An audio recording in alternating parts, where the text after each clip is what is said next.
Relationships are scalable.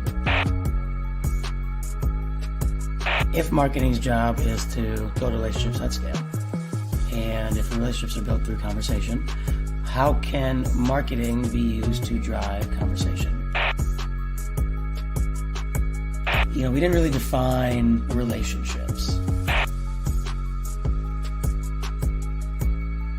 The channels via which relationships are built have changed, and we're now, technology is allowing us to build relationships at scale on a personal level.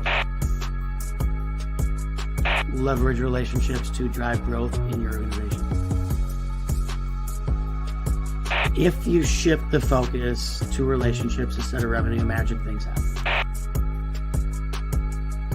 Relationships are at the core because they help you build affinity and trust. That's how relationships are built. All right, welcome to Relationship-Led Growth Live. Today we're going to be talking about how to start conversations on LinkedIn. I'm Joseph Lewin, the Director of Growth here at Proofpoint Marketing, and I'm joined by our CEO, Mike Renberg. What's up, everybody? All right, so today we're going to start a little bit higher level with some of the pieces that you need to put in place, or the things that will be helpful to help you start conversations, and ultimately the mindset that you need to have if you want to be able to start genuine conversations that help you build relationships. And then we're going to get really tactical. So we're going to show you exactly what you can do to start conversations on LinkedIn. And then we're going to go through examples of what that looks like in practice. So if there's one thing that you take away today, it's that you can have a major impact on the growth of your company in as little as 10 minutes a day. And if you have a sales team or a couple people that are involved in sales or marketing, and everybody's spending 10 minutes a day engaging, and we're going to show you how to do that, it can go a really long way in helping to build trust and build relationships through LinkedIn. So one question that we like to ask, and it comes up quite a bit with our clients, is where'd your best client come from? Now, if you're joining us live, you can drop it in the comments. Love to hear what you have to say. But this last week, I was running a workshop and ran a poll, and the answers to this question were pretty telling. So for this particular group, there were 15 people on, and 85% of them said that their best clients come from existing relationships. Now that could be current clients, it could be past clients, colleagues, people who you already have in your network. And then 15% said referrals, 0% said inbound, and 0% said from cold outreach. And this is really common that we see this in the professional services space or in consulting, where companies have really built their business from relationships, from referrals. And if they think about their best clients, almost all of them come from their network, whether it's directly or through referrals. Mike, I know you have this conversation a lot, so do you feel like these results are pretty telling for what you normally see? Yeah, I've yet to have a CEO tell me that it's anything other than relationships or referrals. Yeah, and if they do have something, it's usually an outlier. So I know you've talked about how you'll ask about where the CEO is placing their focus for marketing or what they're thinking. They go, oh, SEO. And when you dig into it, it's like maybe they had one client or two clients that came in from SEO over the last 10 years. But then if you're looking at the majority of their best clients, they're coming from existing relationships.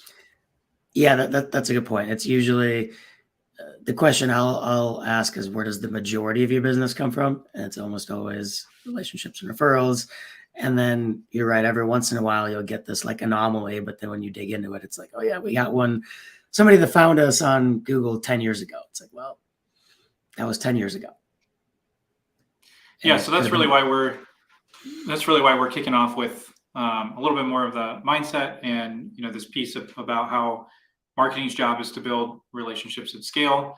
And the main idea is if your best clients come from existing relationships and referrals, your marketing should reflect that. And so instead of focusing on how do we get as many leads as possible, how do we get, MQLs coming into the door and SQLs, instead it's how do we equip our sales team to be able to start conversations with people online, and how does our marketing help us build affinity with those people beforehand.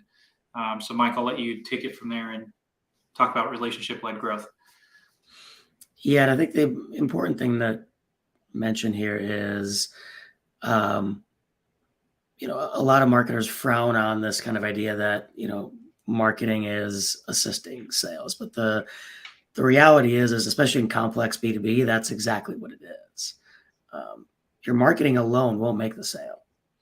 At some point, the salesperson or the managing director at a consulting group or the CEO or some executive leader is going to have to talk to this prospective customer to consult during the sales process, because it's a consultative sale. And the big thing, and I talk about this quite often, I just posted about it this morning actually, is with these types of organizations, one of the things that gets forgotten is how much marketing is enabling and empowering better outbound, which I know that's a big part of, that's really the majority of what we're going to talk about today. So when we talk about relationship-led growth, really it's how do you build strategic revenue generating relationships across the entire ecosystem that you operate in, right? So that allows you to build affinity at scale. It allows you to start and have better conversations, and allows you to nurture relationships. And the idea there is that you're doing this across a variety of stakeholders, right? So that's both internal, external. That's your internal employee base, which is a big part of what we're talking about today. It's partners, it's former coworkers and colleagues, it's industry influencers, it's strategic partnerships, it's key opinion leaders, et cetera, et cetera, et cetera. The list kind of goes on, and we actually have. Maybe at some point we can share. It probably doesn't fit today, but we have shared this list in prior lives. So anyway, I won't belabor the point. Let's keep rolling here. So I mentioned these three things, right? Relationship-led growth really is all about three core pillars, if you will. First, you got to build affinity, right? You have to get your ideal prospective customers to get excited about you. Then you have to start conversations. So you have to make that part easy, give them a reason to start a conversation with you. And then nurturing relationships, right? Make doing business with you a no-brainer. And think about that one a little bit more broadly. That's not just about directly doing business, but that might be a partnership or a co-marketing initiative, for example, right? That could lead to business, et cetera. And that's where this entire framework really comes together. So in the center, and if you've listened and attended any of our lives, you've seen this before, and if you've paid attention to my content, you've seen this graphic in the past, but it's important to call it out again. So in the middle, you have culture, and this is really critical. So if you are a internal subject matter expert, or a sales leader, or a sales rep, or a managing director, or whatever, you're an employee at an organization. Part of your culture has to be your mission, vision, and unique point of view, your strategic narrative. And if your people don't get it, can't repeat it, and can't or won't espouse it and live it, then it's simply not real. And you're never going to get, no amount of training, no amount of tactical stuff that we give and recommend today is going to help long-term from an activation perspective. So you really have to have this cultural focus on your POV, not to mention being relationship and customer minded and all that kind of stuff. But then outside of that, we already talked about it's affinity first, then conversation, then relationships. But where the flywheel really happens is the scalability of referrals that happen because of this. So as you build affinity, and again, the word affinity is purposeful. It's not awareness. You can get 1 million people to be aware that you exist and get absolutely nothing out of it. It's affinity. Affinity is when they know and trust you. They like you. Know, like, and trust. Like, that's affinity. And you can build that strictly through content.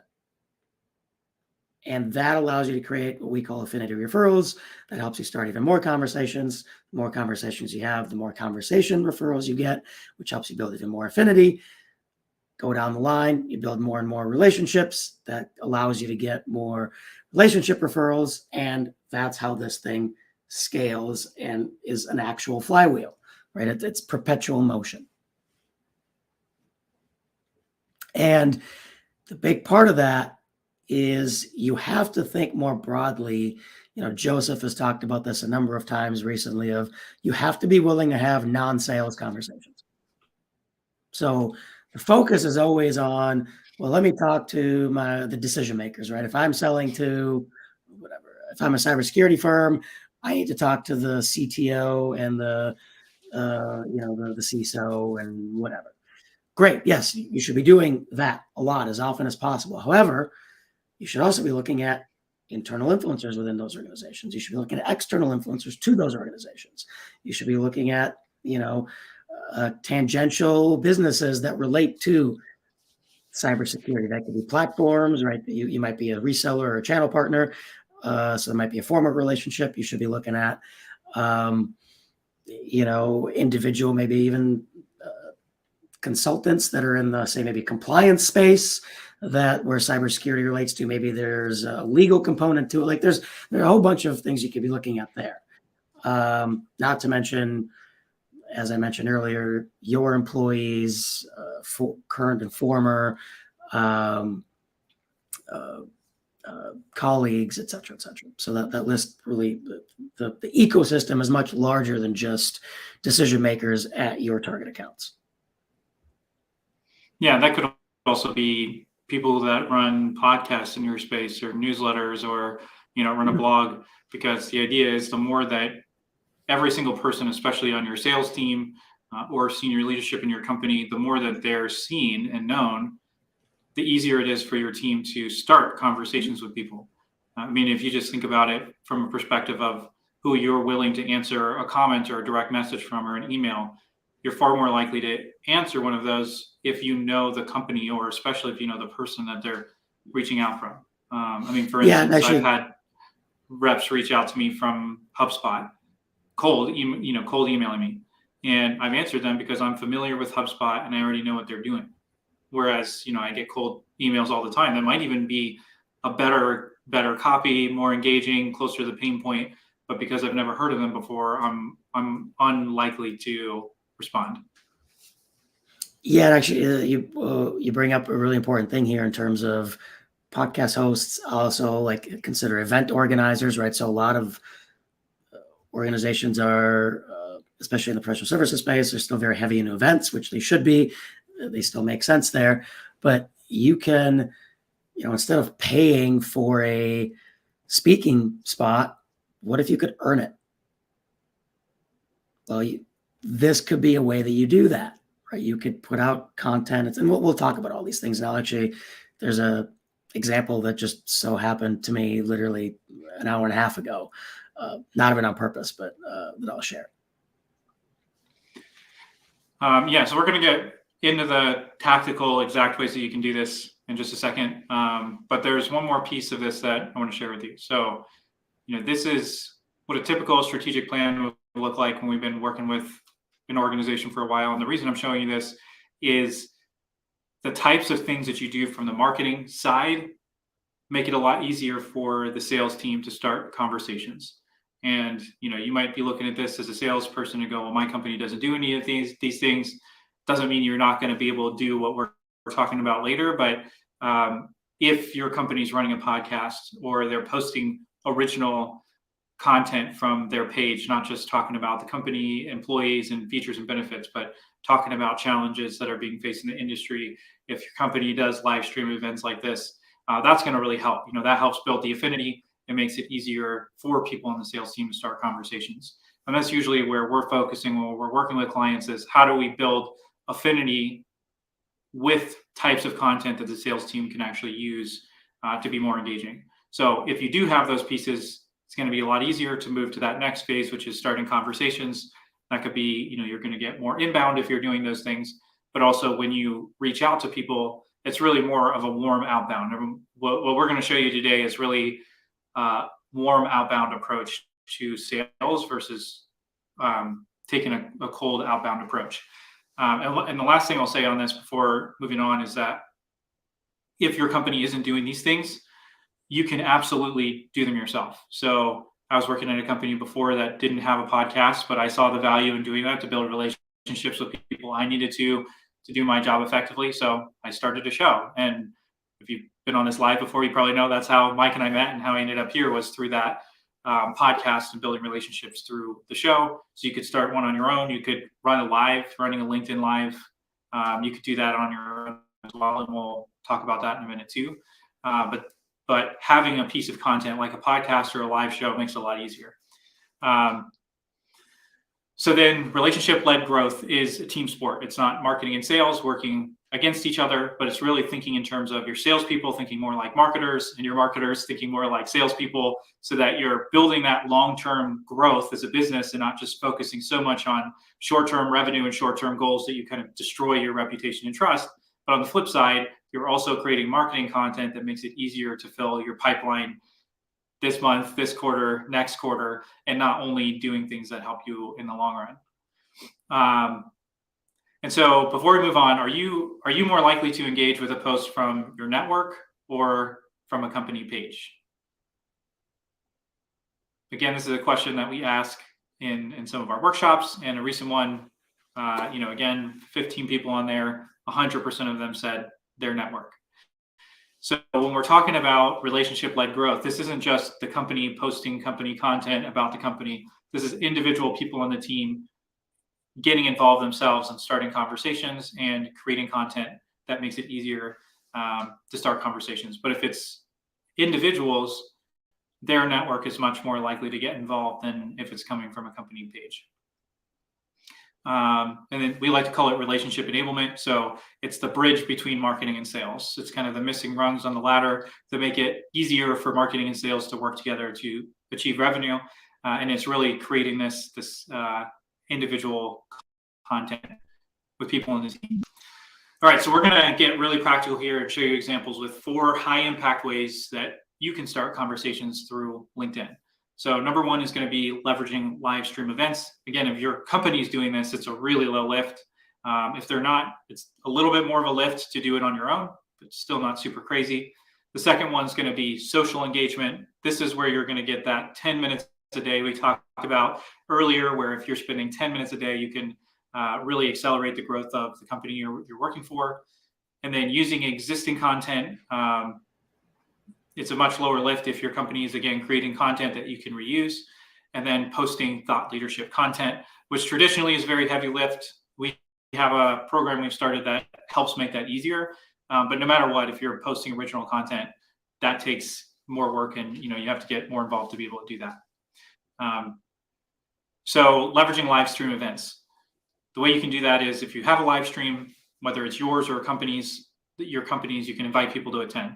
Not a super high lift to do that. You can invite current customers, prospects, KOLs. This is a great excuse to reach out to somebody without being like, hey, just want to pop back to the top of your inbox. Just wanted to, make sure you didn't miss my last 6 messages. Instead, you can go, hey, we have this key opinion leader who's coming on our show. I thought that it'd be interesting to you. Wanted to let you know we're doing that. It's a much more relevant reason to reach out to somebody. And then, sending the invite to nurture relationships that you already have, and then following up with people after an event. So this is an example of this event that we're doing right now. So if your company's doing it, it's really easy just to go to the the post from the LinkedIn Live and invite people to come to it or repost it and share it. But I also wanted to show you, this is an example of a live that I did a couple months ago with a friend of mine that I just did on my page. So this is a great way to build relationships with people. And again, if your company isn't doing it, you could find prospects that have knowledge in your subject, in your area of expertise, and just invite them to come on a live. So instead of reaching out and trying to cold pitch them and get them on a demo, you just say, hey, you have expertise in this area. Would you be open to jumping on a LinkedIn Live with me and sharing your expertise? And it's a great way to either start a conversation or nurture an existing relationship that you already have. Honestly, this is probably one of the most impactful things that I've seen is doing events like these. Okay, so then social engagement. We're going to show you a bunch of examples here, so I'm not really going to go super Joseph, depth here. really quick, is it doesn't have to be prospects. Like you could be looking at, if you know of an influencer or key opinion leader that has the ear of your prospects, or your ideal prospects, that might be the person you're better off having, right? So like those are the types of things you should be thinking about. Yeah, that's a great point, because they would then be able to draw their network and potentially get people that are your exact customers to comment and all that. And they're probably more likely in that case to come on the show than a prospect might be in the same situation. And you can get very, very specific with this, right? So if you are doing and again, this gets into kind of outside of the 10 minutes a day thing, but if you're a salesperson and you're doing your job, you should be doing this kind of research anyway to understand your prospective customers better. So if you know their specific pain points they have and the type and the influencers or key opinion leaders who they follow who could speak to those things, now what you could do is invite that person to talk to you, and then reach out and say, hey, I'm going to be having so-and-so on. We're going to be talking about such and such thing that I know based on your post or whatever it is, you might be interested in, right? Like, that's much more powerful than saying, hey, my name is Joseph Liu, and can I get 15 minutes of your time to tell you about the services that Proofpoint Marketing does or whatever. 100%. And I've seen this work for us, and I've seen it work for other people too. Just that exact method that you're talking about, where you get key opinion leaders involved, and they really open the door to some of these other folks. And this doesn't have to be super complicated if you're doing it on your own. I would just say make it as simple as possible. You can invite the person on, have 10 minutes to prep beforehand, and go live and just have a conversation like you would in person to start out. You don't have to come up with a show premise and an outline and a logo and all this stuff. Just say, hey, would you be open to jumping on with me tomorrow? Meet up 10 minutes before, talk about what you're going to talk about, and go live. And it's amazing how deep of relationships you can build with people quickly using this method. And podcasts are similar, but it's a lot higher lift to get a podcast off the ground than just going live. All right, so this is the 10 minutes a day piece. If you devote 10 minutes a day to doing these activities right here, this is going to expand your network significantly and help you start conversations with people. And if you think about it, starting at the top, connect with 10 people in your industry a day. This is where we're not saying, when we're talking about building relationships at scale, it's not laissez-faire, just try to build any kind of relationship for any reason. It's being strategic with the relationships you're building. And part of the way you're strategic is the people that you're connecting with and getting into your sphere. So if you think about it, if you connect with 10 people a day, 5 days a week, it's 50 people a week that are going to start seeing your content show up in their feed. If you do that every month, 200 people a month, and so on and so forth, in less than a year, you're going to have over 2,000 people that are in your network that are now going to start seeing you show up. And then leave a meaningful comment on, 3 to 5 posts, something like that. And then try to find a way to message one person directly, and then like and comment on your company page and post from your colleagues if they're posting regularly. That should take you 10 to 15 minutes a day to do that. And that's really where you're going to see a huge lift. So now we're going to go through some examples of what that looks like in practice. Oh yeah, this one's mine. So it doesn't have to be something super complicated either, or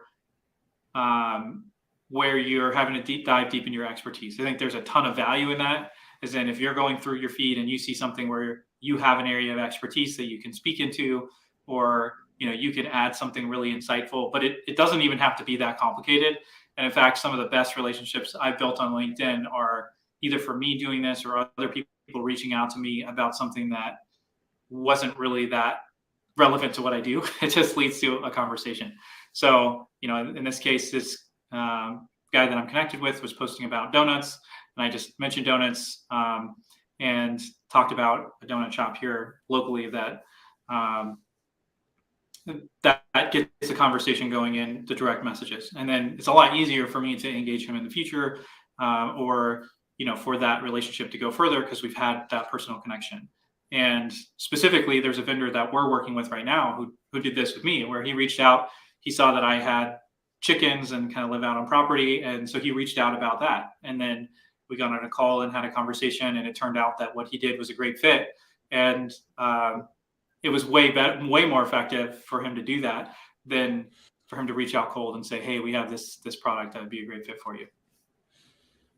Yeah, and I mean, I don't have an example of this because I couldn't find it as I was prepping for it, but I know for a fact, like it doesn't have to be like you can be an in between. Like it doesn't have to be something totally, I don't know if you want to call this silly or not work related, and it doesn't have to be anything like completely about your direct expertise.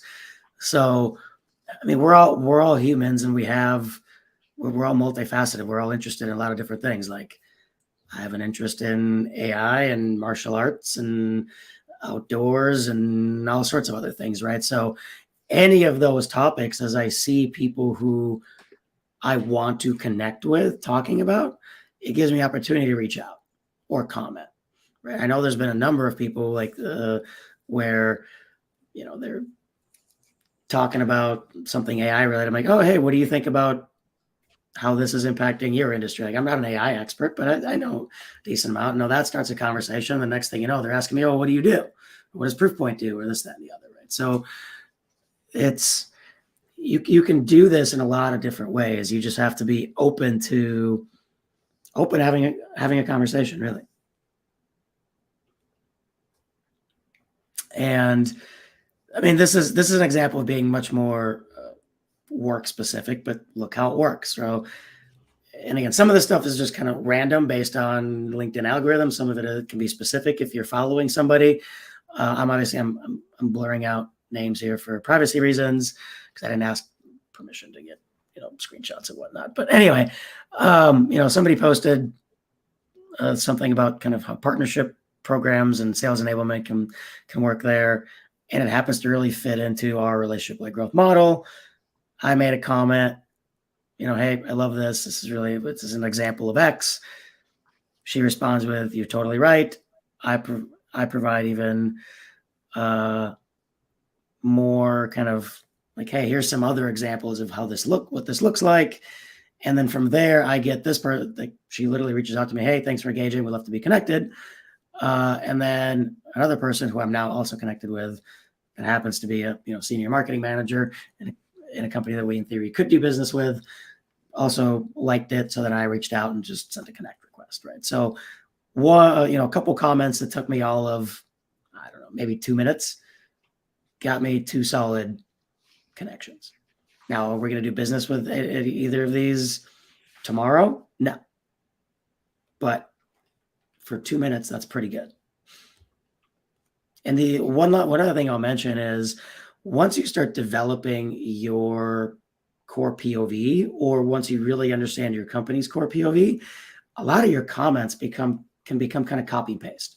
So I'm not saying you shouldn't think about it, but there's going to be a lot of things that you just find yourself repeating. So create a little file for yourself where you write these down. So like this second comment there, the really long one, that came from a post I did.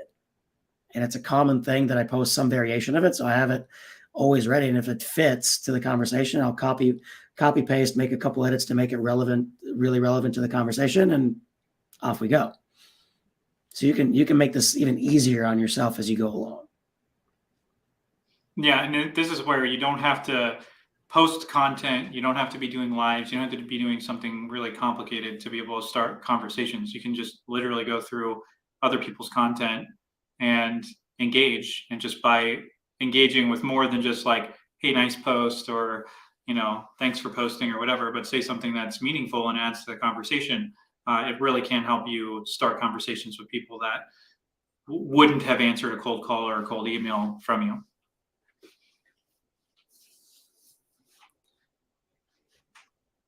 Oh, Mike, you're on mute. This is a post I did, so it sort of fits in here, sort of not. But the point here is, if you are going to post something, make sure you're engaging in the comments. I know it sounds silly, but and not just like, again, no different than if you're gonna post a comment on somebody else's thing, like not like thumbs up or 100% agree, or like, that's lame. Have a conversation with somebody, right? So now obviously that means the content you post has to be something that can start a conversation. But then from there, if somebody posts something, can you respond to it? It could be a funny thing. It could be something that asks them a question. It could be whatever. But the point is spend, 5 minutes. If you're getting a lot of engagement on a post, like this one got, I don't know, I can't tell what it is, 16 comments, I think, something like that, half of which were mine. So 8 people commented. I responded to, I think, every single one of them with an actual comment. That shows people that you're somebody they can talk to, right? So then if you did want to reach out to them, like maybe it's somebody that's a second-degree connection, after you've had this conversation in the threads, you can actually reach out afterwards, and that's much warmer. Yeah, and if they've commented on your post, they're so much more likely to answer you if you reach out directly. I mean, honestly, I've almost never had somebody not respond to a direct message. If they commented on one of my posts, I comment back and then send them a message. I honestly don't know if I've ever had somebody not respond to that direct message at that point. So it just shows you sometimes it'll take them 3 months, but they'll still do it. True. LinkedIn messages aren't always the easiest way to. Yep. The easiest thing to navigate either. Okay, so I think that the thing that I want to drive home before we move on to the next section, which is using existing content, just want to say this is something where it doesn't have to be complicated. It's literally just getting on, making sure that you're connected with people that are relevant, and finding conversations that are already happening that are relevant. So if you're saying, well, I don't have the time to jump on LinkedIn and create a post every day, and that's not really my thing. I'm not a great writer. I'm not great on video. That's fine. Just use other people's content and join into conversations that are already happening. And you can absolutely start as many conversations this way as creating your own content. All right, so using existing content, I'm going to go through these pretty quickly, and this is really more relevant if, again, your company is creating content and you're getting clips from a podcast or something like that, or you're doing that on your own. But this is an area where I feel like just putting in a tiny bit of effort goes a really long way. So reposting company content or a colleague's post takes 2 minutes. And what happens most of the time is that a salesperson will just hit repost. It's fine. It's better than nothing. If you're gonna do nothing, it's better to just hit the repost button. But if you hit repost and add your own comments, and then you add relevant context, show that you have expertise. As a salesperson, especially in a complex sale or a consultative selling environment, you want to be a trusted advisor. You want to be the person that somebody goes, when they think of this issue that you solve, or they think of the solution that you provide, you want to be the go-to person. And by taking something that your company is posting about and adding your own perspective or expertise, again, half the work or more is already done. You're helping to elevate the company post. You're not having to think of something from scratch, but you're really getting extra value from that. I was going to keep rolling, but Mike, did you have something to say, or you were just? No, there's I think one other example that's technically not listed here that is kind of interesting. So I can mention it once we get there. Okay, so then if you have a podcast or you have video content you're creating, just posting that, adding your perspective, doing that side of things really goes a long way for the companies that we work with that have podcasts. it really goes a long way when more than just the company or the hosts are posting that content, but it's being shared more often than that. If you're creating videos, whether from something like a podcast or a show, or you're just creating videos, one-off videos, using those to start warm conversations with people. So if they do leave a comment, sending them a video as a follow-up, or recording a video as a follow-up, go a really long way in starting warm conversations, or using videos that you're creating to nurture ongoing conversations. All of those things don't take a lot of time, and it's really maximizing the value that you're getting from content that either you or your company is already creating. Did you have another example you want to add, Mike, or should I move? No, just keep the examples. Keep so again, this is basically an example of using existing content, which actually Joseph already mentioned earlier in terms of inviting people to lives. Again, if your company's hosting them, repost it with your thoughts. Again, this is an example of a live you could do with any company post in theory, right? And now you've got your post. So pretty straightforward. This is some of the ways that we get people to show up for our lives. Works fairly well. All right, so these are two examples of content that we get from these are technically both from Relationship-Led Growth Live. So, I'm taking a post that we've already done the work of creating the show. It's taking a clip from the show, posting it, adding my own perspective on it. Or the second one is actually a much longer clip, or I guess the first one, the rectangle one is one where it's a longer post and, adding value that way. And so super low lift, makes it a lot easier to create content consistently if you do a show and you're repurposing that content. Yeah, and something to throw out there is, if you're not running a live and you don't have like an inherent ability to just record yourself or whatever, and just talking to the mic, you can ask somebody on your team, like, hey, bring on a salesperson or something like that, and say, hey, what are the top questions you'd want to ask me if you were a prospective customer? Have them ask you those questions. You can record your answer. Now you've got your content right now. Sometimes half the trouble is figuring out what the heck to say or to post. So having somebody ask you a question oftentimes solves that problem. Yeah, I like that. That's a great point. Yeah, so one other thing that's also really low-hanging fruit, this is could probably be under engagement, or this one kind of fits into both. But if you post and nobody comments, or you're like, hey, how do I build relationships? Go to content that already exists, whether it's yours or it's from somebody who is influential in your space. Look at who's engaged with that content. Go to their profile and start commenting on their posts and engage with them there. So if you go through if you post it and you see somebody who's a good fit for your company or they have influence in the space, just take that opportunity to go to their profile and start a conversation with them. Usually I found it to be best to try to engage with their content first and get a relationship going that way, and then go to a direct message. But you could always reach out to them directly, especially if it's on your own post. So kind of like Mike was saying about don't neglect your comments.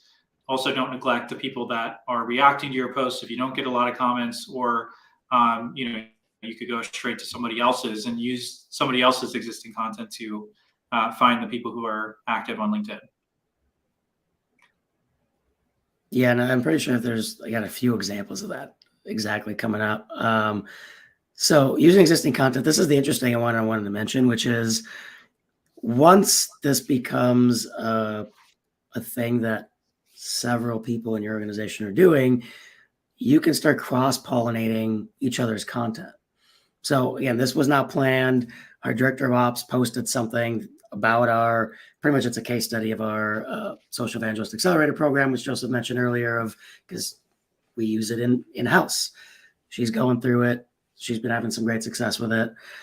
She posted this, and then I happened to be having a conversation with somebody about that program, And this post popped up again. Totally wasn't planned, and it allowed me to say, "Hey, by the way, remember I told you we were doing this internally? Here you go. Here's an example." So it's once several people are doing this, you'll start finding more and more ways to be able to incorporate existing content into outreach, into posts, into comments, all sorts of things. Yeah, and that's where we're kind of going back to that strategic plan. The reason that we brought that up in a call about in a live stream about starting conversations. What does the podcast have to do with that, or what do these other marketing initiatives have to do with starting conversations? It's when you're doing all of those things, it just makes it so much easier to start these kinds of conversations with people.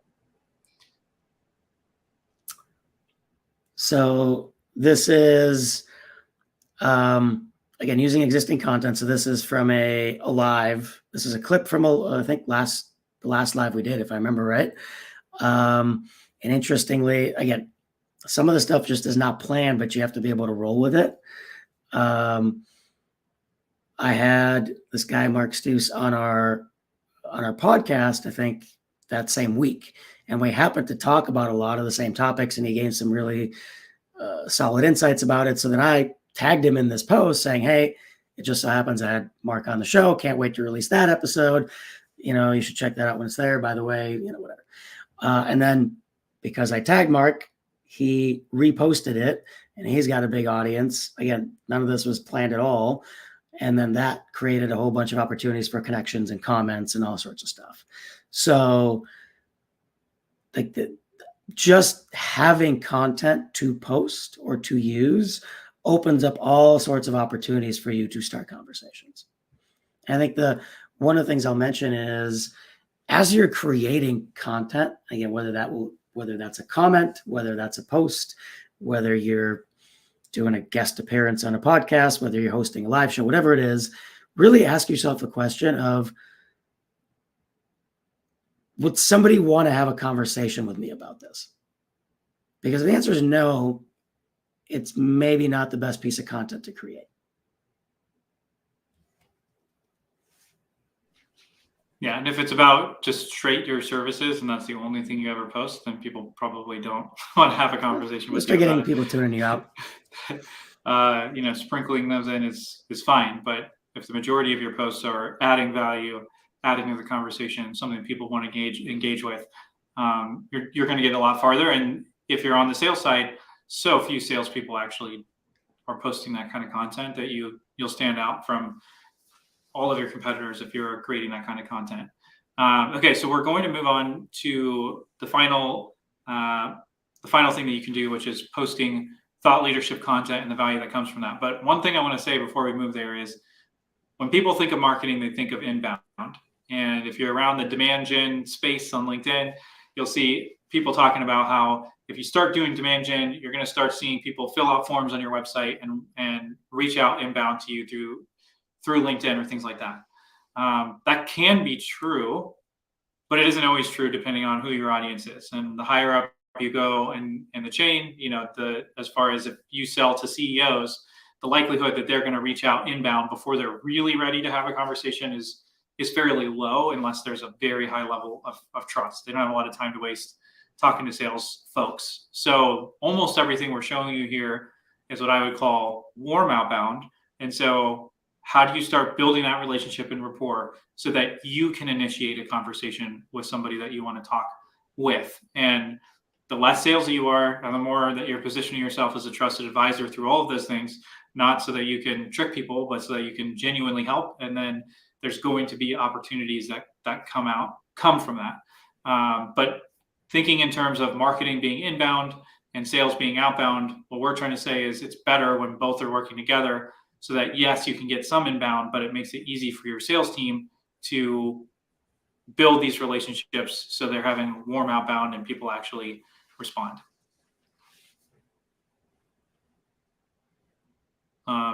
Oops, we had one more here. I don't know if you want to share this example, Mike, before. I mean, this is technically what you're talking about. So this was somebody who was going to attend our event. I knew that he didn't make it. So I reached out and said, "Hey, I know you were able to make it, but here's the link." Okay, simple. But now, and then that can start a conversation. Maybe after they watch, gives you a reason to follow up to, like, "Hey, what'd you think?" Right, that kind of thing. Or if you know that they're having a particular problem or challenge that is addressed at whatever minute 35 of that recording, and hey, did you get to minute 35? There's a specific thing in there that I thought you might be interested in. Right, like you can get really, really granular with this stuff.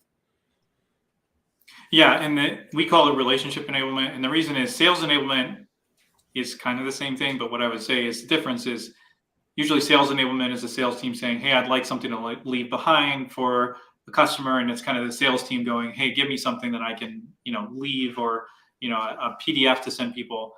But it's kind of taking that to the next level where marketing and sales are working together to say, how do we make it as easy as possible to start conversations and nurture relationships with our clients, and creating pieces of content that just make it easy to do that. And this is an example of doing just that. Okay, so now here's the part that is going to be a much heavier lift, whether you're working with us in a program like the Social Accelerator or you're doing it on your own. It definitely takes a lot more work, but you're going to see way more value in the long run if you're consistently posting content on LinkedIn. You're positioning yourself as a thought leader. I've gotten most podcast opportunities that I've gotten are from posts that I've made, and then have people reach out inbound to have me on their show. So you get a lot of opportunities, and if you have a prospect that comments on one of your posts, that's really kind of the golden way to do that, to have people be able to start warm conversations when somebody comments on your post. Yeah. And then finally, one thing to throw out there, Joseph, is that word thought leader throws some people off sometimes, especially like junior salespeople, for example, or like if you're a junior consultant or something like that at an organization that's also happens to be responsible for some business development stuff. You might not feel like you have enough expertise or experience to be a thought leader. Change your mindset to being a resource rather than a thought leader. And that should help you get around that, right? It's used even as a fairly inexperienced person in the industry, you still probably know something more than other people do, right? And even if you don't necessarily know more, if you've got access to certain content and things like that, you can just add your own spin to it, and now you've got your resourceful content that you can share, things like that. And we'll go through a bunch of those examples. Yeah, that's a great point, Mike. And that's true for a live, if you're going to do LinkedIn Live or something like that too. If you just look for people who have expertise, you don't have to. And I know that is true in the consulting and professional services space. A lot of times salespeople have experience actually doing the work. So usually you're going to have some kind of expertise in that area. But if you're solely a salesperson and you're not doing execution work, a lot of times the salespeople don't have experience in the industry. But to your point, Mike, it could be commenting on things that are happening in the industry and bringing those up, and really being seen more as a resource than an expert, or quoting people on your team, or doing an interview with somebody on your team. Those are all great points. So we're going to show you a couple examples of how posting original content can help you start conversations. Yeah. So this, again, a lot of this is the same post, because I think you might have seen it a couple of times now. This one had like 40 comments, obviously a bunch of them were for me because I was responding to everybody. But then this person here, I was able to start a conversation with after the fact based on this. First it started in the comments, and then there was a chat thread and whatnot that went afterwards. One other thing actually I'll throw out there, because I don't think we have an example in here, is what Joseph mentioned around just before this, around like if you're a salesperson and you don't necessarily have like the deep technical expertise, let's say in a given industry, one of the things that works incredibly well is putting out a post that's something along the lines of, I've been having tons of conversations with whatever CEOs or CTOs or whatever in XYZ industry, and here are the trends that I'm seeing. That doesn't require any technical expertise. That just requires you to have conversations, which you're having anyway because you're a salesperson. So those types of things are incredibly powerful to start conversations, because some of that plays to people's confirmation bias. Like, oh yeah, I'm seeing that too. I'm glad you are as well, right? This proves what I've been thinking. It also, sometimes people aren't seeing it and it's news to them. Like, oh wow, I was kind of feeling it, but this proves it to me, so these types of things. So I wanted to throw that out there because I don't believe we have an example of this. So this one here is, oh yeah, this is this was posted again. This was months ago, and like just the other day, and then this person liked it. As we talked about just earlier, I reached out, said, hey, I saw you engaged with this. Would love to get your thoughts. Look forward to connecting. No response for about 3 months, and then she accepts. I send a message, says, hey, thanks for connecting. Looks like this was like months ago. Probably this message that came along with the connect request no longer makes any sense because you probably forgot all about this. But either way, get to connect, whatever. And then she responded, we went back and forth a little bit, and there was a conversation, right? So yeah, we can keep going with that. Let's see. So this is, by the way, this is actually, I was just kidding. This is an example of what I just mentioned. I thought we didn't have an example. I do this quite a bit. Hey, been having, I don't know if you all can read it, but been having a number of conversations with CEOs and marketing leaders lately, and here's some things that I'm seeing, blah, blah, blah, blah, blah. Now, what I did here is there were some particular people in my network that I strategically tagged somewhere. I mean, one of them is a co-host of a podcast I do, so I kind of knew that he was going to respond, but I know that he's got a good following, and we kind of cross-pollinate in terms of the audience we're trying to reach. I'm pretty sure somebody if I remember right, was somebody that was specifically trying to start a conversation or get a conversation going with or re-engage. A couple of these people were people we had on our podcast. One was somebody who we're going to have on our podcast. So long story short, it's all about nurturing, right? And also getting access to a larger network. Not everybody left a comment, but some of them did. And I know at least one of these led to other conversations that I was able to have and connections I was able to make and things like that.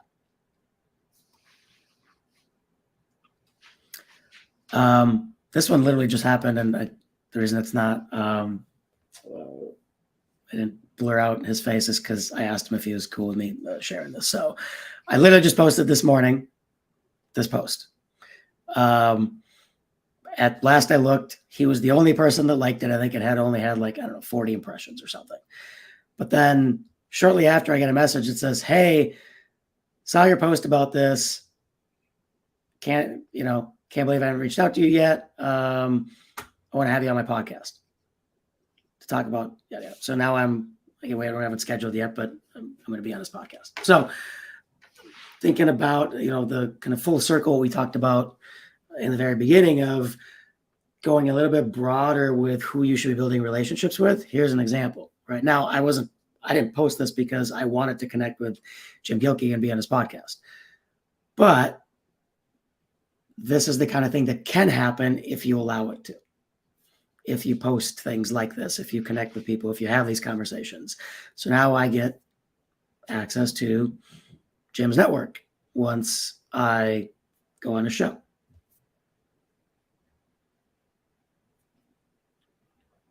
All right. Just for time's sake, I'm going to skip this last example. But the main idea is you can get inbound through your thought leadership content too. It doesn't always happen that way, but it's awesome when somebody does reach out directly and go, hey, I read your post. I'd love to chat. That was an example of it. But since we're wrapping up here, I want to share with you guys something that we have coming up here. We're going to start doing something called a Relationship Enablement Intensive. This is going to be a group workshop where we walk salespeople through how to do all the things that we're talking about today, where you get access to some folks on our team. We'll bring in some people that are doing this really well to share examples of what they're seeing work. But basically, these are going to be 1 hour live sessions. And the goal is to work with people who are willing to invest a couple hours a week into creating content and then following up and engaging with people. But we'll be there to give you feedback and walk with you through the process of doing that. And during the intensive, you'll learn the 30 posts every salesperson needs to create, what a LinkedIn profile needs to convert, how to create content that starts conversations, the art of leaving comments that drive revenue, and then how to get DM responses from your ideal customers. So if that's something that you're interested in, I'm going to post a link to that right now, and you can sign up, or you could reach out to me or Mike through direct message and get the ball rolling on joining us for the intensive. Awesome, Mike. I'm going to share this link, so I'll let you. Yeah, while you're doing that, so the last thing I think I want everybody to walk away from this with is you can start small, and you should, because I think a lot of the reason why people get turned off from this is they think it's a huge effort, which it can be. I mean, look, honestly, I have days where I spend 4 hours on LinkedIn, but half of my role is doing business development for our company. So it makes sense for me to invest all that much time. And I've also proven that it can be very, very effective at driving pipeline and revenue and all that kind of fun stuff. The other thing I'll mention is it can be discouraging or disheartening when you start, for a couple of reasons. One is the algorithm changes, and everyone's going to try to tell you that they know what the algorithm is doing and how it works. The reality is nobody really knows. It's no different than Google's algorithm. You can guess and you can see when things change, but you don't really know exactly what it is. And that can be discouraging because it's you might be getting, I don't know, 1,000 impressions one week, and then all of a sudden you're getting 200 impressions the next week, or even less than that if you've got fewer followers, or more than that if you get more, whatever. But that could be discouraging. There's macro trends that can change, and all of a sudden certain things aren't as interesting to people. Sometimes things slow down during holiday season, stuff like that. So you have to remember all those things, et cetera, et cetera. So don't get discouraged if you're starting out and it's not working perfectly, right? You're not going to generate insane amounts of pipeline the day after you start or the week after you start. It does take time, but I can tell you for a fact that if you do this consistently and you build the muscle, it will work. And the other thing, I said I was going to say two things. I'll say one last one. There's a really big intangible in doing this, which is hard to really put value on, which is doing this kind of stuff and posting ideas in public, especially if you start posting not just comments, but your own content. It really helps you work ideas out for two reasons. One is forcing yourself to say something on video or to write it requires you to work through the concept and kind of the mess that you've got in your head, most likely. And then when you post it, you're going to get feedback, either through actual feedback of comments of people disagreeing or agreeing, or through crickets of nobody giving a crap about what you just posted. And then you go, well, okay, I guess maybe this doesn't make as much sense, or maybe I'm missing something, right? And as a salesperson, especially, I think it's incredibly valuable, because you might be working on a particular message you've got in your sales narrative that you're putting out there that you think is amazing. And then you put it out here and you work through it and you're like, okay, this is actually stupid. Nobody cares about this. Right. Or somebody might leave a comment that goes, oh, wow, I didn't think about it this way.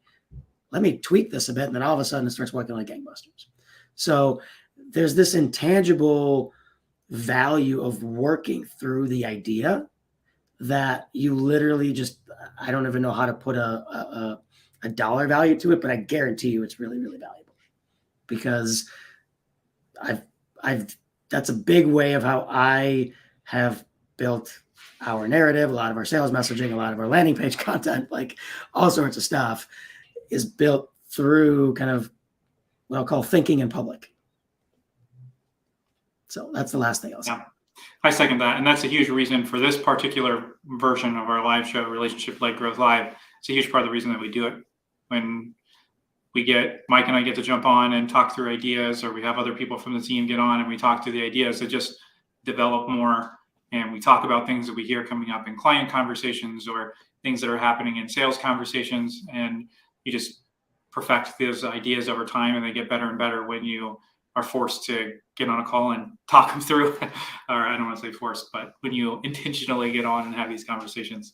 Well, thank you everybody for joining us for this week's Relationship-Led Growth Live. Definitely keep joining us as we do these. And if you have feedback on the best time of day or day of the week that works best, we're still trying to figure that out. We're doing it on a different day and time this week. So if you have any input on that, please reach out and let us know what day and time work best for you, so we can make sure we're getting this at a good time. But thanks everyone, and have a great rest of your day. See everybody.